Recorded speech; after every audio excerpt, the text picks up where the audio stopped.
Hello, and welcome to episode 3 of Conversations on Creativity and Life. I'm your host, Rochelle Dion. Please welcome my next guest, Lucy Quach, as we examine different ways of looking at the inner critic. Welcome. I'm so happy to see you today. I'm really happy to be here. Thanks for inviting me. Yeah, absolutely. My pleasure. So, Lucy Quach joins us today from her home office there. Lucy is a fellow Master of Arts in Counseling Psychology student, somebody that I met through the program. And she's currently a registered psychotherapist qualifying, which means she's doing her practicum under supervision. And I invited Lucy to talk to us today a little bit about this idea of the inner critic, and more specifically, a beautiful technique that we use in narrative therapy to really excavate or extract the problem from the person. So I'd already said it in one of my videos, but this idea in narrative therapy that the person isn't the problem is the problem. So I'm wondering if you can walk us through what that exercise in narrative therapy looks like and ways that this might be helpful for dealing with our inner critic. Definitely. Yeah, it's a very interesting topic and one that I do find very helpful and useful because oftentimes we have the story of our lives and we create these realities that we live in all the time. And with it, a lot of us carry this inner critic, as you mentioned. And this inner critic is critical and has all of these different things to say. And when we listen to this inner critic, we have a lot of very heavy emotions that come along with it. We have feelings of guilt and shame and just very tricky emotions to try to manage as we're also navigating our everyday lives. And it's very difficult, or it can be very difficult to be creative and be productive when we have this inner critic who's constantly saying terrible things to us, or we're constantly hearing it. And you'll hear that I'm already starting to use some of this externalizing language because oftentimes what we experience is that we're talking to ourselves, or we hear this voice in our own voice. Usually, this voice, these words have come from other people around us. They come from situations in our past, and it can become so synonymous with our lives that we start to attribute it to our own stuff, and we start to identify with it more so than we really need to. So by externalizing the problem, we remove ourselves from it, or we give ourselves some mental and emotional space from it. And from that distance, we can allow ourselves to have a bit more of an objective viewpoint to hear these words from. And it also allows us a chance to question these words that are coming up, question these thoughts, and get curious about them rather than immediately internalizing and personalizing and owning all of these heavy feelings all for ourselves, because it can be very, very heavy for one person to deal with all the time. Yeah, for sure. So you said a lot of actually quite remarkable things there. I wanted to touch on a couple of them. Um, One of the last things kind of reminded me almost of a CBT technique. So maybe we'll have to come back and do another little vignette on some CBT techniques about really challenging those automatic negative thoughts or those core beliefs, and we could talk about that. But I do appreciate what you said, that often this voice, which we eventually attribute as our own, is often a critic that was external to us once upon a time, be that an authoritarian figure, a parent, a teacher, a mentor, a boss, something like that, an older sibling in some cases. So oftentimes that voice was external to us, but over a period of time and a series of circumstances, that can become our own internal voice. Yeah. And then, yeah, then we think those thoughts to be true. We believe them. It's originating from within us. And so we're taking it as the honest truth, as opposed to really separating it from ourselves and challenging those thoughts. Again, a CBT technique, but thinking of that idea as in terms of narrative therapy, can you walk us through how we almost personify it, or how do we begin to excavate that and really separate it from ourselves? Yeah. So my favorite technique is I like to give it a lot of dimension, like you said, personify it, which is something that I really like to do. Um, I like to start with a little bit of a mindfulness activity, because I believe that the more we can provide dimension to this problem, the easier it is to visualize and then therefore excavate. Maybe it's just because I'm a very visual person, but it works for me, and maybe it might work for some of you. Um, so I generally will start by talking to whomever I'm talking to and saying, let's start with taking just a few deep breaths, okay? And you can do this with your eyes closed, you can do it with your eyes open, but we'll start with a few deep breaths just to get a little bit grounded and just focus in to our bodies. Okay. Let's go through it as a mock-up, because I think Absolutely. it'll be easier for you to walk us through the steps if you have a guinea pig. Okay? Sure. Thank you. Thank you, Rochelle. Okay.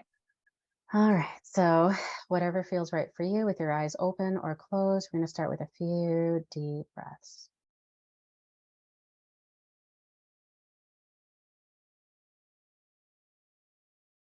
Now, as we're breathing, start feeling your body settling into the chair or surface that you're on. Feeling the support of whatever's below you.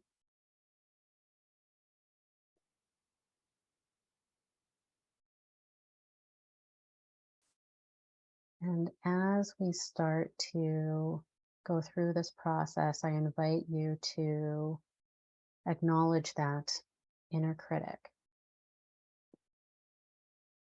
Sometimes they might be hiding in a particular area of our body. So if you do feel inclined to, you can do a quick body scan, starting either from the bottoms of your feet or from the top of your head, scanning through our body until we feel a presence or a heaviness or a sensation that just feels a little bit different. Yeah. So if I was we're identifying that inner critic. Sometimes that can be a real mind game, but sometimes that does settle somewhere really specific in the body, especially if it's linked to um, maybe a traumatic experience or a shameful experience, or something that made us afraid. That could show up maybe in the chest area or in the pit of the stomach, right? So we kind of want to identify with that piece of ourselves, right? Yeah, it becomes less overwhelming when we can identify the physicality of it. Oftentimes, yes, a lot of people will say there's like a squeezing around the heart, or like you said, something in the pit of the stomach. Sometimes it's in the throat. Sometimes it's right in the head, a shoulder, you know, various places for sure. So Okay. once we've identified the location, I usually will then say, all right, so if this um, presence has a size or a shape, what shape and what size would that be? We sometimes will compare it to a ball or a fruit or a vegetable or some other kind of tangible object that is more easily identifiable. So right now I've got quite a sensation actually in my stomach. I'm going to go with that sort of bowling ball in the tummy idea. Okay, so bowling ball in the tummy. Is it about the same size as a bowling ball? It's smaller, but it is hard. I'm definitely picturing it hard. It's hard and it's small. Is it smooth and spherical like a bowling ball?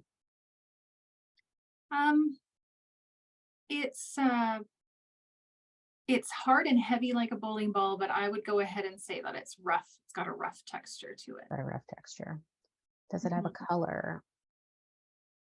I'm picturing black today.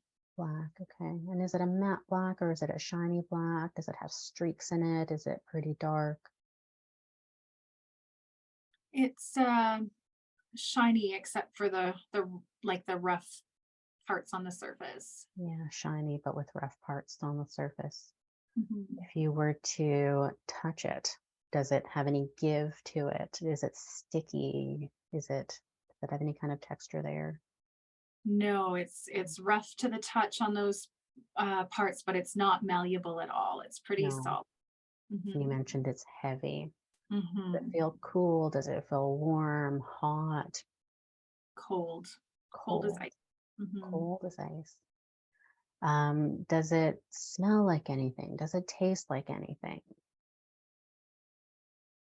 No. Okay. And then does it have a message for us, or is it just that inner critic voice with all of its critical statements for you? I think if you could sum it up, it's that recurring "you are not enough" theme, right? Yeah, you are not enough. And that's a very common one. Okay, now if we want to externalize it, I invite you to take a few deep breaths. We're going to imagine picking it up and lifting it out of where it lives in our body and bringing it out in front of us.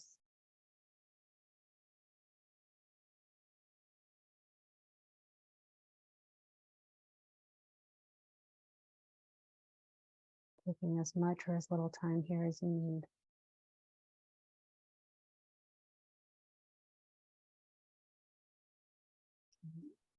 Once it's in front of us, we're just going to give it a name. And you can assign a pronoun to it if it feels easier to refer to it with a specific pronoun as well.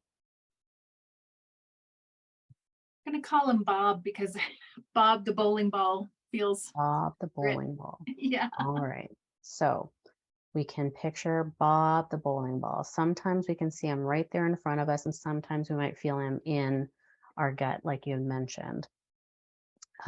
So now, does Bob the bowling ball still have your voice, or does Bob the bowling ball have a different voice? No, he's his own guy. He's His own. sitting out there looking Mhm. at me, judging me.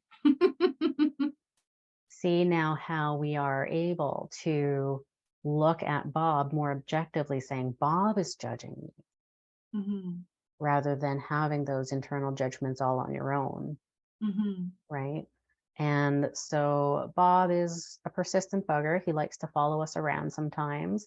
And this is something that can be worked on in therapy as well, is to learn to mute Bob, so to speak, or eliminate Bob altogether eventually. But when we start with narrative therapy, um, we can start with just acknowledging the fact that, this voice is Bob. And then when we're in social situations, or pick your location really, that's when we can start thinking, oh, when that inner critic voice comes up, it's not our inner critic anymore, it's Bob. Hmm. Bob is bob is like this judgmental little bald guy over here that's kind of rough around the edges. And we can externalize that and depersonalize that within ourselves. I might be using that word wrong, um but in that sense, it becomes easier to interact with Bob, because we can even tell Bob to, shh, not today, not right now. Yeah, and I think that is the big message, the big take home that I really want the viewers to sort of engage with, or you know, it's an interesting exercise. It's an interesting exercise to be a part of. Thank you so much, Lucy, for walking us through that. But in the book, The Artist's Way, Julia Cameron talks about naming our inner critic. She dances with a fella named Nigel. She's got a whole persona around him. She describes him as a gay designer whose aesthetic she can never ever live up to, right?